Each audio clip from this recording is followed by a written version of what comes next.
Okay, so here's a division of fraction problem. So division, and for example, you might have 1/3 divided by 5/6.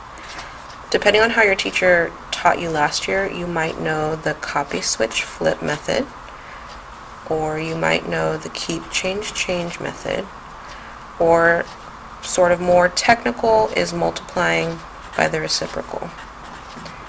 Reciprocal is just a fancy word for flip. So you're flipping your second fraction. So copy, switch, flip. Copy means that this 1/3 stays the same. Switch means that this division changes to multiplication.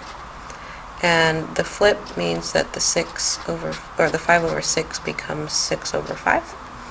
And then all you have to do is multiply. Top times top, bottom times bottom. 1 times 6 is 6. 3 times 5 is 15. And then simplify. You always want your fraction in lowest terms. 3 goes into 6 twice, and 3 goes into 15 5 times. So that's your final answer. Another way is, instead of multiplying right away, we can look at our cross numbers, the diagonal numbers.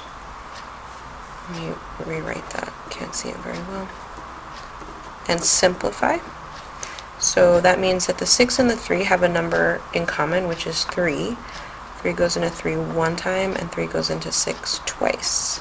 That means now you're doing 1 times 2, which is 2, and 1 times 5, which is 5. So if you cross-simplify this way, at the end you won't be simplifying, but either way you end up with the same answer.